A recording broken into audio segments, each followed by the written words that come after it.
Hello there, good evening and welcome to Sunday Politics live on Trust TV. This is where you come to for the hottest conversations on developments within the polity. My name is Abdullahi Ahmed. Thank you very much for making the time. Plus, we give you an opportunity to be a part of the conversation as we put the spotlight on a very important topical issue. Now, in a landmark judgment this past week, Nigeria Supreme Court has effectively guaranteed financial autonomy to the 774 local government areas in the country by defining the controls of the governors over the local governments over the years as unconstitutional. Now, the local councils, as a third tier of government, have for long been emasculated by the shackles of state governors who usually see the councils as an extension of their mandate.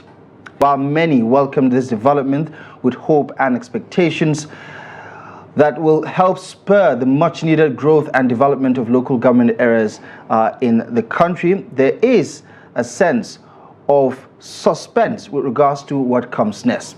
But is this going to be the dawn of a new era, or do the governors have something else under their sleeves? Well, joining me on the program tonight to help us navigate the issues and provide the much-needed context as well as analysis is retired Commodore Nurudeen Hammanyero. He's a politician and also a political analyst. Good evening to you, and thank you so much for joining us in the program. It's good to see you. Good evening, viewers. Right.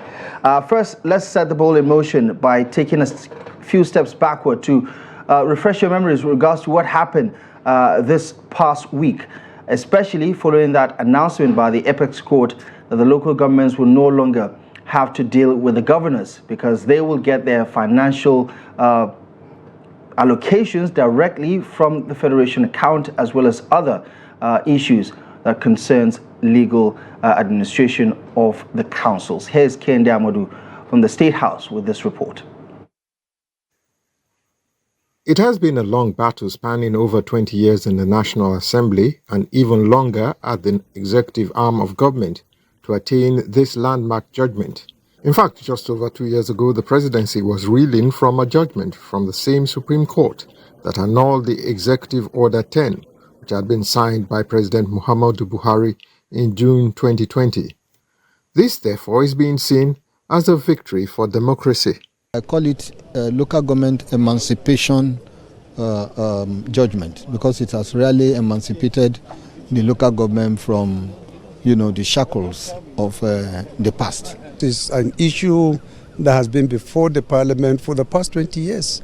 All the constitutional amendments that were so far carried by the National Assembly, one aspect of it has always been local government autonomy. How do we make the local governments to work independently? Nevertheless, the fear of most political pundits is that the governors, given their antecedents, will find a way of circumventing the judgment. We're looking forward to local governments that work functionally. They'll be able to work on their own, extend goodwill to their own people, undisturbed by the excesses, if I may use the word, of the state governors. I'll just call on all states of the Federation to respect what the Supreme Court has done, and then we'll go back to the legislature and see where we can dot the I's and then cross the T's to ensure the full implementation. The ball is in the court of the governors. Let us see what they will come out with. But the judgment is clear as to what they should do. The judgment is clear as to what consequences will attach to failure or refusal to follow the judgment of the Supreme Court, which takes immediate effect. After securing the independence of local governments, the next hurdle to cross is to ensure that there is real democracy in the local government councils, such that those that emerge are not mere puppets of the governors. At the moment, there is a lot of lethargy and nonchalant attitude by many political parties whose parties are not in power at the state level. They hardly partake in local government elections because of the perceived idea of either bandwagon effect and all that. Now we have to go back and think, working with the Attorney General's office and the Parliament to see how we can ensure that there is real election at the local government levels. It is one crucial judgment, but the work to make local government truly viable has just begun. Kende Amadou there, putting together the thoughts of the representative of the executive, which is the Attorney General of the Federation, alongside the leadership of the National Assembly, the leadership of the 10th National Assembly, the Speaker and the Senate President, speaking in favor of that development this past Thursday. Well, the governors have also had their say regarding this, so let's hear what some of them had to say in the aftermath of that judgment. It's not going to affect the state. We've never tampered with local government funds, so it's going to continue. What the local governments have to do is to manage themselves, especially with the upcoming minimum wage, to manage their affairs and make sure salaries are paid. Traditional rulers get the 5%. We need the people's money to work for them at all levels, whether at the federal, at the state, and at the local government. We need the people's money together. We need to promote accountability. We need to promote transparency in the utilization of public resources. And I believe that the judgment is taken in very good faith. All Nigerians should be happy about it.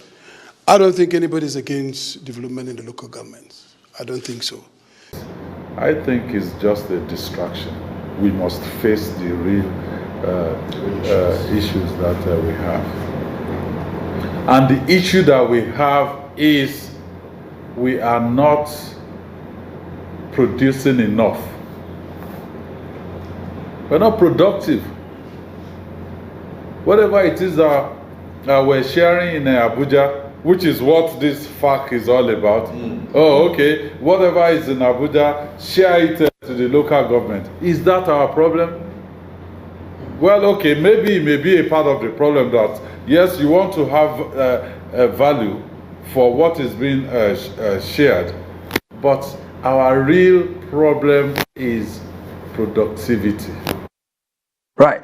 Mixed feelings there and mixed points of view regarding that landmark judgment by Nigeria's Apex Court this past Thursday that has given the local governments their financial autonomy. They will be getting their allocations, their monthly allocations from FAC directly to their accounts. Remember, Executive Order 10 by the Buhari administration, well, that is no longer an issue now because the governors who took this matter to the courts have no recourse now but to accept this new reality. However, there is also a lot of other developments attached to it, like the appointment of caretaker committees now. The Apex Court also said that is quite unconstitutional.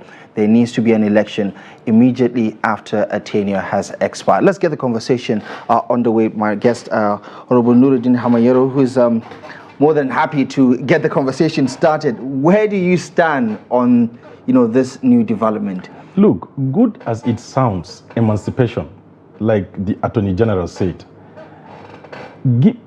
saying it that they have been emancipated, they are now autonomous, they can now receive their money straight from the federal government, does not really make it an issue that we should start celebrating, because we have seen a lot of policies that today in this country have somersaulted.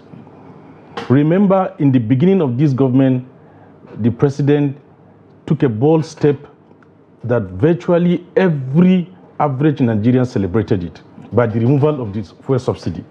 Later, he went ahead and said the dollar should also find its value in the market. The government is tired of these two policies, as fantastic as they were. Today has become what is holding everyone on the neck. We can't even breathe. Let my people breathe. Let the poor man breathe. Today means every poor man is struggling to breathe and survive, because these things are now problems we can't even afford. The entire country has been reduced to what can I eat. The big man is struggling what to eat. The poor man is struggling for what to eat. So yes, it is good. It is good that local governments have been emancipated, but there are still more to be done. What we want to see is a free, fair, and credible election that should be conducted by INEC, not ISEC. Remember, I look at this thing as good as it is, just providing a platform that will enable collaboration between the governor and who he has anointed to become chairman in any of the local government to continue to loot the funds in that local government, not really to the utilization and benefit of the people in that local government. So I think the federal government should still look inward. Governors who today are senators, governors who today are ministers, whom have jointly destroyed their local governments in the past, I hope is because they are remorseful, they have helped in one way or the other to lead to this very stage we are today. If that is the case, we cannot yet clap for them until we realize, okay, look, what is happening in my state. I'm coming from a PDP, my governor is from the PDP. Everybody knows how he selected his candidates across the 21 local governments as flag bearers. How can you put a ticket for chairmanship election at 10 million naira?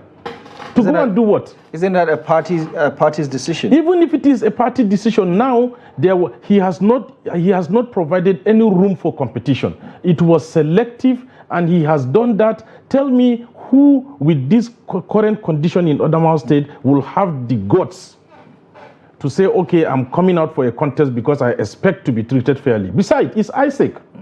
Who pays the piper? Dictate the tune. We saw what has happened in different states. Look at how powerful governors are. Look at what happened to deputy governor in Edo State. How Obaseki removes in the lead judgment, Shaibu.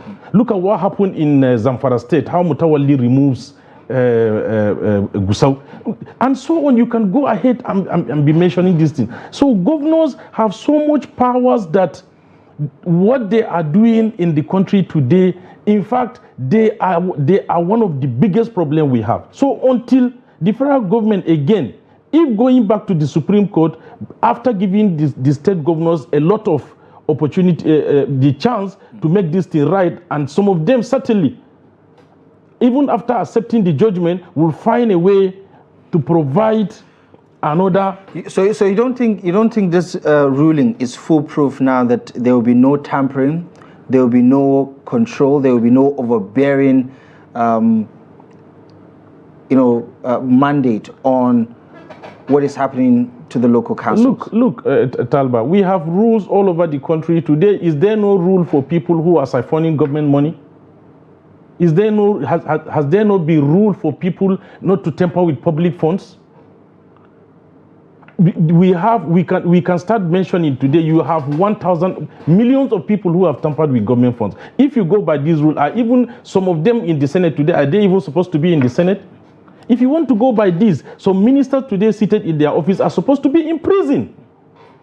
You understand? So for me, as an APC card-carrying member, as proud as I am with my party, I'm not seeing this thing. Yes, I celebrated this thing, but I still encourage, because from the inception of this government, if there is one thing the government has done that is closer to the people, is this judgment. Because the dollar thing has... But it's safe to say that is the judiciary, not necessarily the... Yes, of course, the judiciary, but you can still attribute it to the government. Right. Because they, of course, it happens in our government, and we will take the credit. So, but we want to see these things transcend down to the manner in which chairmen are being elected, not governors to still have their way to impose candidates on local government that tomorrow will be his puppet, and he will decide how the fund in that local government will be used. Remember, when the joint account was operated right from in the past administrations, what usually happened is at the end of every FAC allocation, governors dictate to chairmen how much you take from this account and return. I am telling you this from a reliable, I was there, somebody was saying he was from Benue State, he received his money, and he saw how much came to his local government. 400 something million naira, but he was only to take about 12 or 13 million naira or 14 or so, and he was not happy with it. One of the governors, responding to this particular development, Professor Charles Soludo, governor of Anambra State, was alluding to how, listen, at the end of the day, the resources is meant for the development of the state. The local governments are part of the state, the same way the states are part of the federation. So it's development for all at the end of the day. Does it really matter how the monies are being managed if at the end of the day it impacts the lives and the livelihood of the people, especially at the grassroots? If there's some kind of collaboration between the state expenditure, like a concurrent list where they can join resources and then fashion a way out of challenge. Remember the three tiers of government. Remember that the local government chairman are executives too. They have the power. They are the chief security officers in their local government. They are the chief executive officers in their local government. And ideally, their monies are supposed to be managed effectively by them. Governor has no right whatsoever. Highest, if you have interest in any of the local government, assuming you want to have a project and you bring it on the table and it comes to a stage that it's supposed to be a collaborative effort. If I am okay with your project and as the local government chairman and I accept this proposal, we work together and achieve it. Not that you impose it on me. Remember, these monies, for example, now I still go back to my local government. I have not seen health institutions work since the time of PDP, from 1999 to 2015. You know, when PDP started, they had this beautiful system that local governments too were working. But along the line, all these things were destroyed. Now, we growing up, we saw local governments work to the extent that even chairmen can award contract and monitor them. Today, in my local government, I can mention 1 or 2 roads that I know were constructed by local government chairmen. But today, the local government chairman only ends up with money after paying salary that he considers a favor from his state governor. This is the highest state of abuse to humanity, right. You know. So these things should not, as beautiful as people are looking at it and celebrating, it's not yet over until it is over. Let the government work hand in hand to ensure that chairmen are elected on a free and fair basis, not through state apparatus. It should be INEC. That means so you think the electoral process itself is bigger than the financial autonomy that we're talking about right now? Yes, because remember, look at now. Eventually, in every state, you see a succession between a predecessor and a successor. Once there is no tune at the end of it, they begin to quarrel because it's always a matter of what can I get even after I leave office. So in a situation where, look at what Sheikh Sani says in the papers. It's like, Oga, I have collected my money. What am I going to do with it? Because he brought you to that office. Except if we get educated. I mean, you could say the same thing about some of the governors who were installed by their political godfathers. And that is what I'm saying. In some instances. And that's what I'm telling you. And look at how it's panning out today in most of the states. Look at what is happening in the River State. Is it a step in the right direction? I mean, we don't have a perfect situation, and I don't think there's anywhere in the world you can have a perfect system that works flawlessly. But is this a step in the right direction? It is a step in the right direction, and we are encouraging those chairmen that are going to be the beneficiaries of this wonderful effort by the judiciary to ensure that they don't in any way hand over a penny as kickback back to their governors. Is this where, you know, the issue of safeguarding or putting rail guards to make sure, like we have the financial intelligence unit, for instance, monitoring the expenditure as well as allocation of local government, isn't that enough to deter whether local government chairman or the governors from any undue interference with the finances of the third tier of government? I mean, isn't that enough? That is enough, but at the same time, remember, those people in that office are supposed to be a confident by the indigenes of that local government, not imposed. And by the time you elect somebody to come to that office, it means you have a proper interface with the chairman. You have an avenue to discuss with him on various things you want him to do in the local government that would define meaningfully development for the local government. But tell me, in a situation where this very person is imposed on you, you don't even have access to him. You can't even communicate to him. You see him, instead of staying in his local government, do you know that there is no official residence in my local government for a chairman since the military era when it was burned as a result of political crisis till today. 20 years down the line, no chairman has deemed it fit to build those places. We have a lot of primary healthcare centers that are dilapidating. Our rural roads that sometimes might take only $1 million or $2 million to fix for agricultural products to come in are not even considered because he will tell you he doesn't have the money. In fact, let me tell you, previously, some chairmen resulted to selling government properties just to make ends meet on their own because they are also dubious people. They consider the manner in which they are brought to office and handed over with some little tokens at the end of the month, and they also want to impress their people, so they will need to do extraordinary things that are even devilish to do it. And the chairman that left office in Mayabelwa today virtually sold every land in Mayabelwa. That today, if you take an investment of 2 million naira, you will need to take a land from somewhere, but not from the local government because there is nothing to take. Now, I'm sure there's still a lot of land that has not been sold in local. No, he has sold it. I know what I'm telling you. Allegedly, I can go. This is not a platform for it, but I can go on and prove. You understand? But what I'm saying in essence, when you mention the NFIU team, all these agencies to check excesses of government agencies and even executives, fantastic. What we want to be seeing, we want to be seeing these things happen once a chairman is found in any way sending kickback to his governor because he feels he's an anointed candidate of the governor or his godson or whatever you call it. Let that person be sent to prison on a marathon judgment because this will send a good signal to most of the chairmen to do what is right. Yes, I agree to what you are saying. But again, to make it a perfect square in a perfect hole.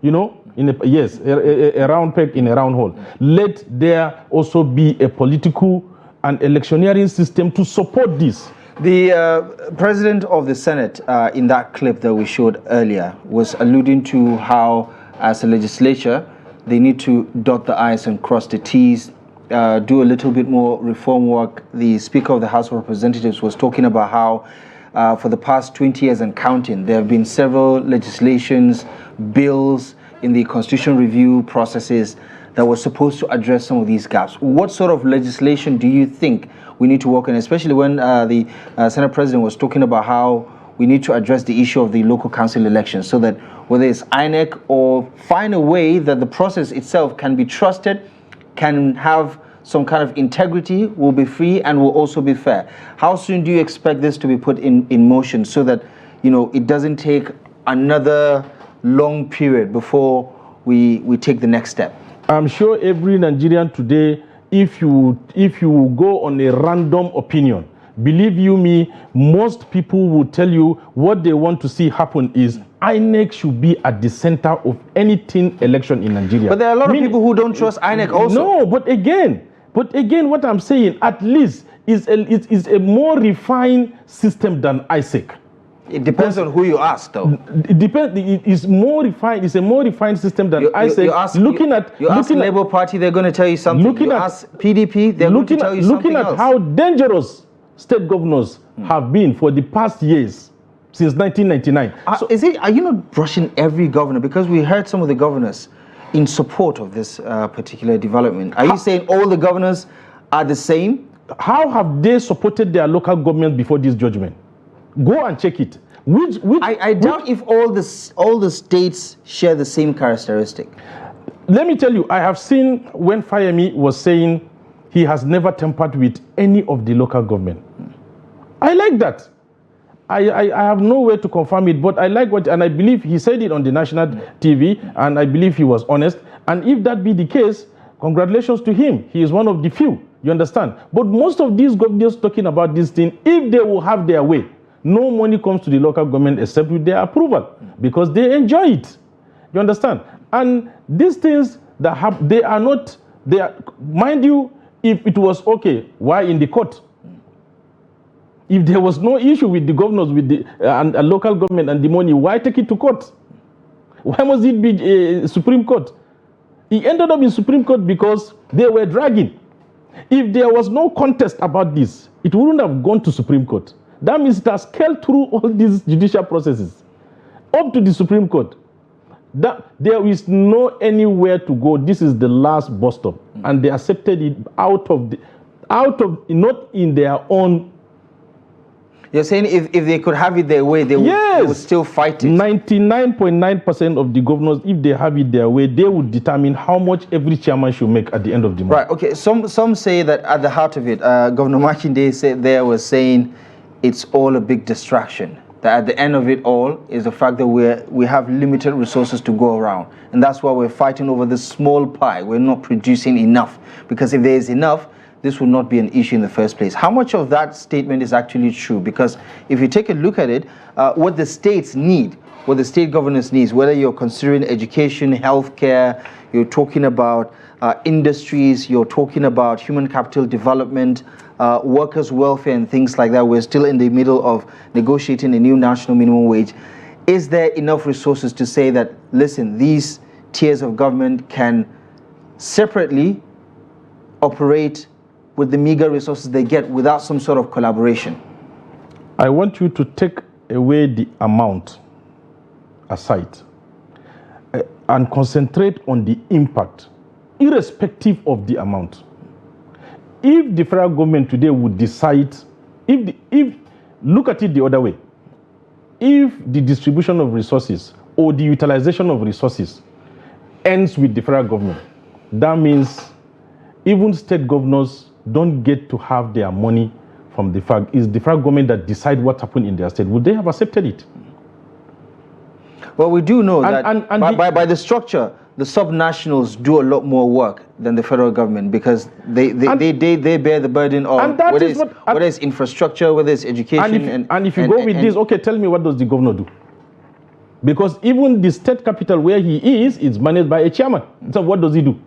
So he remains only an administrator, a supervisor, if that is what you are looking at. Because we are and that is why most people are happy with the judgment. It's just that there is still a single or two steps to take to finish it. But mind you, impact of the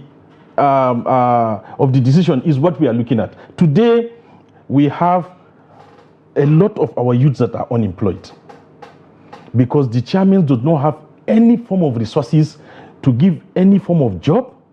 They can't even, our educational systems are bad. You can't employ. Everything revolves around the governor. So now distributing resources down to local governments is a fantastic thing. All we are saying, just like you said, is just to ensure that utilization takes place. That means the chairman also will make sure critical areas that affect his local government. And in a way, if he addresses those critical points, will transcend, it will cascade up to the state and to the federal. And the victory, who takes it at last, is the president.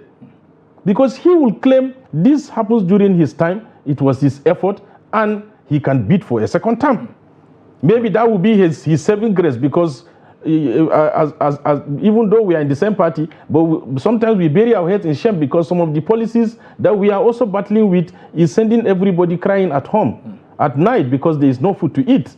And if this will help, and imagine a local government of 250,000 indigents, and 400 million naira comes into that local government every month. You pay salary, you give contracts, you empower health institutions, you give market squares rebuild, you encourage people, you do a lot of things. These things in a way provide employment opportunities. Right, okay. We'll talk about some of those gaps, how they may politically be addressed regarding some of the reforms that will definitely have to happen outside of the ruling of the Apex Court on the financial autonomy, as well as issues around administration, because a key to that ruling also is the point that the Apex Court made about how it is unconstitutional for governors to have caretaker committees. That has become part of the tradition now for years, where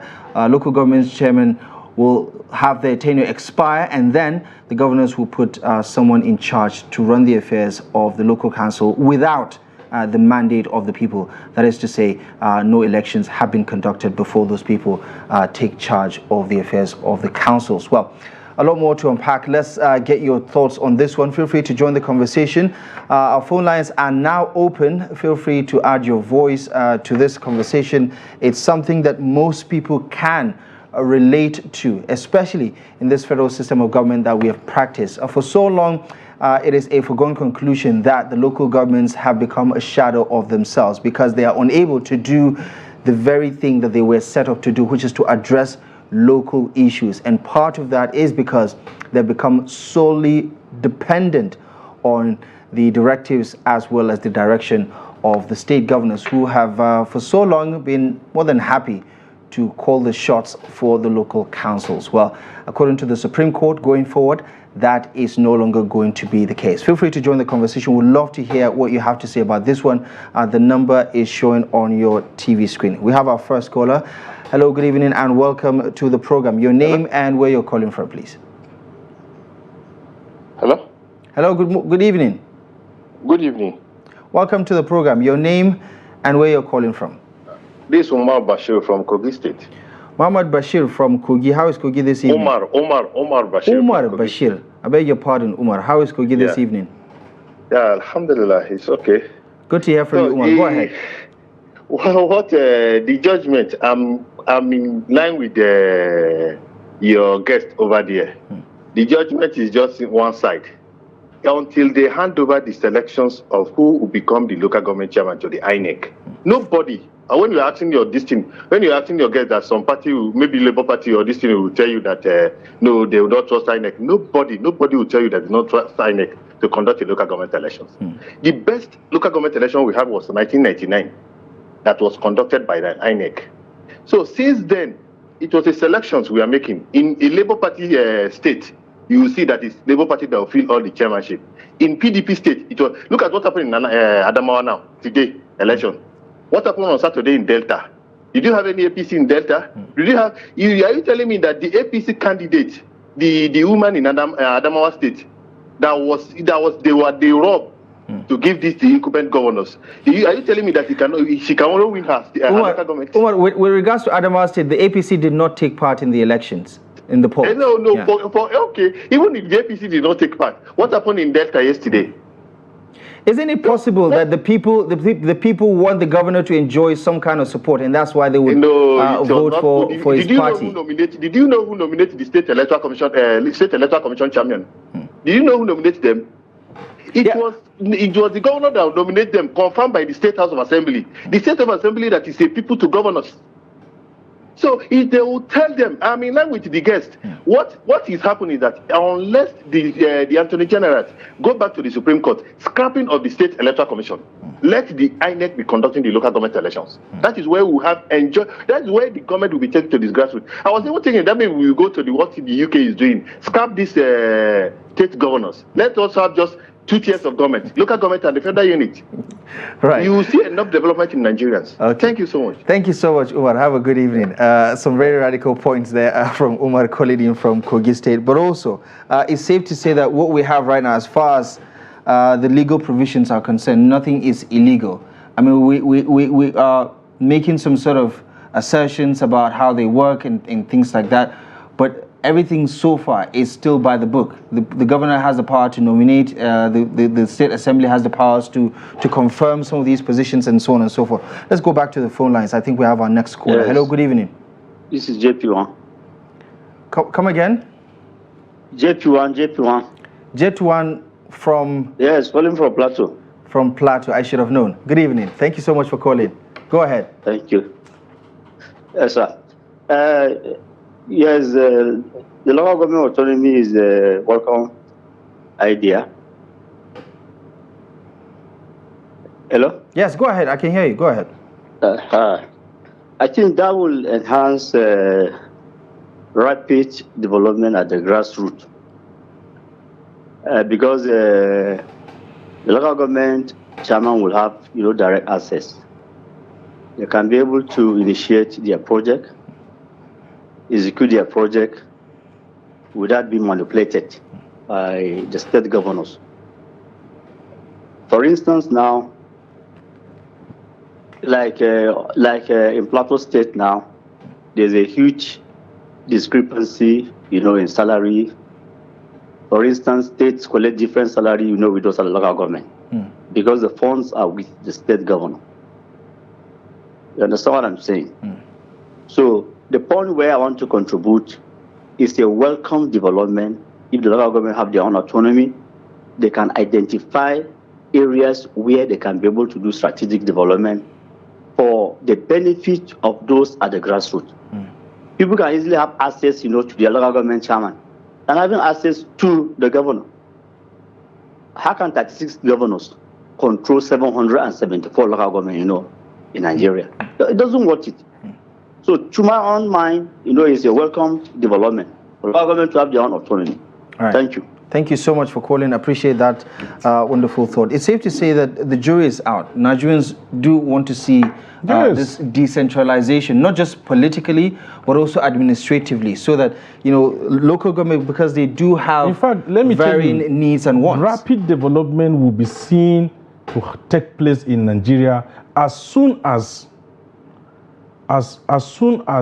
the electorate decides critically who is going to represent, because the moment you're saying the mandate matters. The mandate matters. Let me tell you why the mandate matters. Because now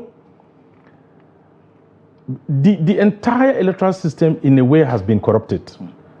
Meaning, okay, you don't get to choose. People at the grassroots only get to look at the member House of Assembly, and how many people can talk to him?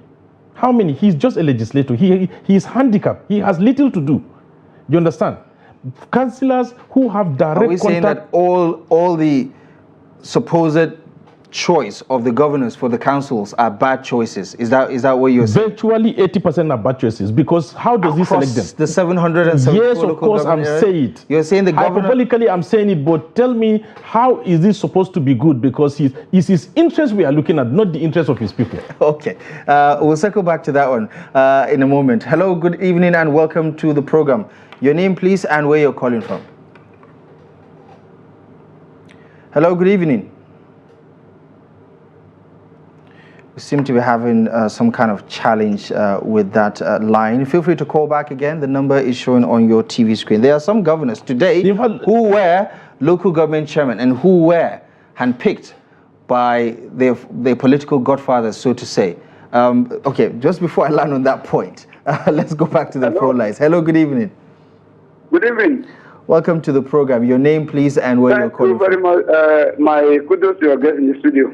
Thank you so much. Who's on the line, and where are you calling from? My name is Comrade Yemde Emmanuel from Karo. Comrade Yemde Emmanuel. Yemde Emmanuel from Karo, yes. From Karo here in Abuja. Okay, good to hear from you. Go ahead, please. Yes. So, the LGA Autonomy is a breakthrough for democracy and victory for every household. A siege has been lifted from our democratic corridor. There have been monumental poverty, underdevelopment, frustration, poverty, hunger at the grassroots level. The grassroots level has been perpetually suffering under what I call elongated slavery.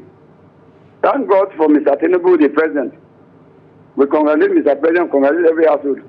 Now, it is done on all the citizens to go back to our various grassroots, to advocate, to contribute, to mobilize, to make sure that governance at the grassroots is returned to the people. The last time we witnessed development in most of the grassroots level was during the military, the Abacha time. And now that autonomy has come, democratic slavery is over. Now people need to go back, and it is 3 tiers of government. Like in Abuja to conduct election in the no state INEC. If you tell state INEC to conduct the election, like the autonomy has not been granted, let the same INEC that creates state and local government INEC, in fact, grassroots INEC, state INEC is answerable to Abuja INEC. So let INEC, since we are separated now, there's autonomy, everybody's on its own. The National Independent Electoral Commission office is at Abuja headquarters to conduct the local government election. And the best being who run away from village, as a result of nothing happening, they try and go back. Right. Our grassroots level has come to stay, and governance must. Yeah. Honorable Emmanuel, thank you so much for that well-articulated thought of yours. I really do appreciate you for calling in. Is this the end all be all? Is this the silver bullet? Do you think things can only get better going forward from this judgment? Of course, I am telling you this, there is no two ways about it. It's not a rocket science, Talba. It's not a rocket science. These things, people in the grassroots need to establish a good communication system between them and their councillors and executive chairmen in the local government. And unions in those local government will perform, because we have different unions in every local government, starting from, remember we have NOLGE, right, from the local government secretariat itself, chapters of each of the local government. And then if you go outside the local government, marketers have their union, medical staffs have their union, students have their union at local government level. So all these unions will come together, sit down, articulate how, the way and manner they want their local government to function. And believe you me, the chairman, with the level of exposure, with the level of bitterness people have about democracy, and now that victory is almost at hand, because for me it's not yet at hand, if election will be returned to local government by INEC, believe you me, the success is, I will call it 100%. No doubt about it, I will call it 100%, because the confidence of the people will be well respected, and achievements you will get to see it step by step. Every chairman will be afraid. Will be afraid. I'm telling you, will be afraid to tamper with the resources, because he knows what comes next. Yes. Yeah. Okay, back to the phone line. Someone has joined the conversation. Hello, good evening, and welcome to Sunday Politics. Your name and where you're calling from. Hello, good evening. All right, I think we've lost the connection there. Feel free to call back again. The number is still showing on your TV screen. We're talking about local government autonomy. The recent judgment by Nigeria's Apex Court has ruled that the governor's control over the finances of the local councils is unconstitutional. Also, it also says that the appointment of caretaker committees is also unconstitutional. Ergo, the financial allocations for the month would be sent directly to the from the Federation account to the Council's account as is required by that ruling, which in itself now is now pretty much the law going forward, until we get some sort of legislation from the National Assembly that can say otherwise, or perhaps even solidify this particular position. Let's go back to the phone lines. Hello, good evening, and welcome. Hello, good evening, and welcome to the program. Your name and where you're calling from. Please turn down the volume of your TV set. My name... Hello, I'm hearing you. Hello? I can hear you too. Go ahead. Your name and where you're calling from. My name is Christopher. I'm calling from Rivers State. Christopher from Rivers. Interesting to hear from someone from Rivers, because in Rivers you have a situation with the local councils right now. Go ahead. Yes. Go ahead. Please, I want to clarify something here. Yeah. The Supreme Court ruled in two things. He said, number one, that it tells the governors not to institute local government caretakers. Right. And the second, the grant local government financial autonomy. So, this thing I do not understand on how they are putting this autonomy. Was it full autonomy that the governors cannot conduct the election, or that the INEC will come on board to conduct election in all the local government in every state? So I just really want to clarify here. Yeah. Christopher, from the little I know, the court only sits on issues and matters that have been brought before it. And the matters that were brought before the court are the ones that we are exactly talking about, the one about financial autonomy, as well as local government administration with regards to the caretaker committees. These were the cases that were brought before the court. However, the National Assembly says it's looking into legislation with regards to what happens to local council elections going forward, whether INEC is going to step in. Yeah. Okay. All right. Thank you. Thank you so much, Christopher. I appreciate you so much for joining the conversation. Interestingly, Rivers is at the receiving end of this commotion between... Look, let me tell you, Talba, this what, like he said, if only the 774 local governments, some of the local governments in Nigeria have 2 members House of Assembly, some have 1. In my local government, we have 2 members House of Assembly. Now, like he said, the second to the last caller, what I expect to, and I'm going to be part of it, we are going back to our constituency. We'll make sure that we call our members of assembly on a town hall meeting and let him know that this is now going to be our own effort towards having a total independence of the local government. We need to talk to him. And if we don't see him push this at the state level with the governor, he should be rest assured that when he comes back home, is going to be trouble. And if all the 774 local governments will do this, it's safety for the members House of Assembly, because your governor don't get to decide. He has little as a supervisor, as an administrator. He don't get to decide. Why do I get the sense that you think all governors are bad? If you have only 10 pieces of beans in a bag that are good, you can throw away the bag because they are all bad. So tell me which governor from 1999 today in this country you can handpick and say he has done wonderfully. Not that I have not seen. I'm just saying Talba. Right. Okay, now if you look through and sweep in the entire northern Nigeria, from 2015, the inception of APC, I only can tell you I have seen the APC governors in the northern Nigeria celebrate people like Nasir El-Rufai. And who again? Now the governor of Borno State. And who again? Quiet. If you go back to the southwest, tell me how many of the governors have been celebrated. How many? Highest Lagos State. And what have they been doing? They are only adding a step ahead of what has been laid in the past, because there's continuity. Now, if you go back to the southeast, come to the north central, you know, the bastardization of government system, bulk of it is with the governors. And if the Supreme Court has done this wonderful effort to reroute this country in the right direction, what we should do as concerned citizens is to help this effort of the judiciary to make sure this independence comes to stay, because it benefits us. It makes life easy for us. So you're saying the next step is INEC taking charge of council elections? INEC taking charge of election, and they should truly be independent, meaning people like me have regardless of how much it's going to cost us. Yes. Because we know how expensive these elections are. Because it's worth it. Right. Okay, tell me if we make it cheaper and at the end pay more than what how is that not insanity? You understand? It's worth it, even if we are going to spend 1 trillion naira on election, so long as it would define properly a very good sense of direction for Nigeria. Believe you me, it's worth it. And even the system of voting for presidents, senators, and reps on the same day, I don't buy the idea. Voting for governors and members House of Assembly on the same day, I don't buy the idea. Truly, this independence should come. INEC should have a good timetable and conduct presidential election. Left to me, only the president should be elected in a day.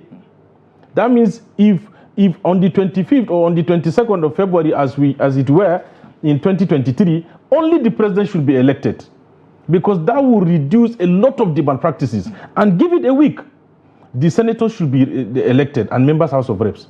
Come back to the governors should be elected alone. Right. And that will have little influence on the chairmen and members House of Assembly. You understand? Right. And but these elections, there is not, okay, now, look at what is happening. Election in Delta State. Very briefly, because we have to go. Very briefly. Go ahead. Election in Delta State, election in Adamawa State, what I expect and I hope will happen by December, if the government will do good for us, this election should be cancelled. And a general election should be called for in the entire 774 local governments, so that by 2027, even if it means making it just 3 years, so that they will all have a uniform election. Yes, okay. A uniform election. Okay. Let's leave the conversation here for now. But of course, it is something worth celebrating, no matter how premature that celebration may appear to be. Honorable Hammanyero, thank you so much, as always, for joining us and for sharing your thoughts with us on this all-important conversation. And of course, to you, as always, thank you most kindly for taking the time, for joining the conversation, and for allowing us access to you this evening. We'll be back next week, live and exclusive, as always, on Trust TV. Until next time, my name is Abdullahi Ahmed. For myself and the rest of the team, thank you for watching Sunday Politics. We'll see you soon.